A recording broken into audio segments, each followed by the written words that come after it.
was a family lady, and she always enjoyed hanging out and around with her kids, her grandkids, and her great-grandkids.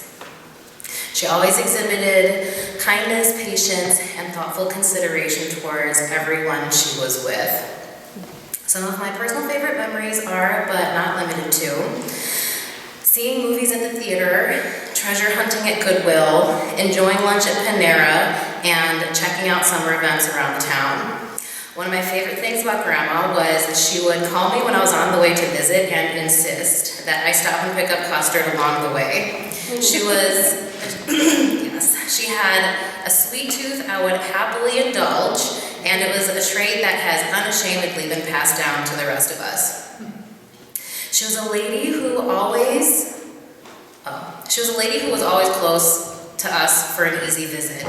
Most recently, I visited her for an afternoon, and I knew that she would sometimes nod off in the middle of a conversation, so I brought my to-go sewing basket and did some mending while I was there. I got through 3 garments that afternoon that had been waiting in a pile for the right time to be repaired, and it was during the time of sweet company with tales from her time in Spain. Most specifically, that day, she was reminiscing about Aunt Tony, and she told a story when she gave cash to Aunt Tony, who was young at the time, to go to the corner store for a can of tuna fish, and Tony instead came back with 2 actual fish. I don't remember how the story ended exactly, only that the stove and the oven weren't working and she had to give the fish away. All this to say that easy access to kind and loving company will be missed dearly and deeply by this family.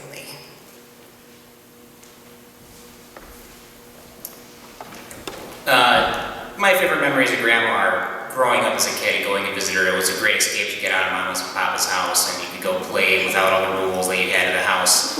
But as I grew up, I really got fond of asking her about her youth, because she had so many fun stories of gallivanting over Europe and North Africa and jumping across rooftops and almost orphaning her children by slipping and falling the wrong way and stuff like that. And I just look back on it and it makes me feel cool that when I'm being a hooligan gallivanting somewhere, maybe I'm as fun as Grandma was when she was a kid.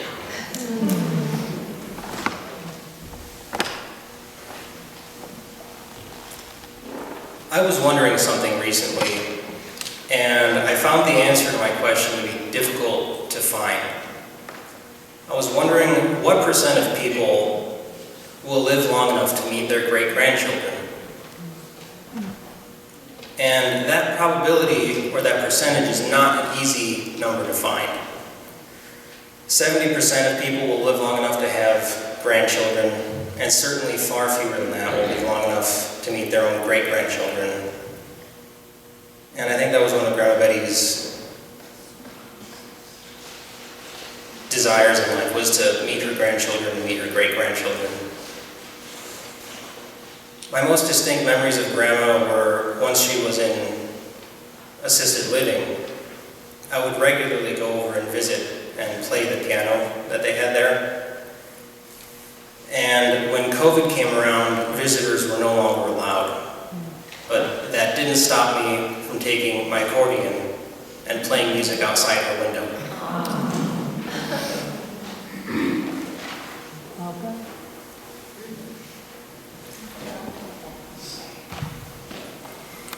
I am 10 years older than that kid, so my memories of Grandma are, they span the same time period, but also a distinctly different one. I have real vague memories of visiting her in Madrid when I was, 5 maybe, or 7. This lady says 4. And gosh, Spain's different. My name's Rafael, and I grew up as Rafa. And it's an incredibly unique name here in the US. And in Spain, every 3rd boy goes by that name. And that was a little piece of culture shock. That was weird. And all those boys were running around playing football, and that was weird because it looked nothing like any kind of football I knew. I have vague memories of the house with the black black iron fence around it. I also remember Grandma and Grandpa coming to visit.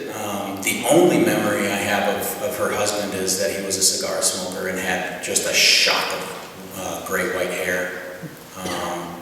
But Grandma, I have a lot of memories of Grandma, especially her stories of Ho and Hum, two little dogs that always went on these grand adventures. And she would sit and tell Sebastian and me these stories that were just improvised out of imagination for 20 or 30 minutes. She just would talk. And we would sit there and drink it in, these amazing stories that we thought were real because kids are dumb. That's probably my favorite memory of Grandma, is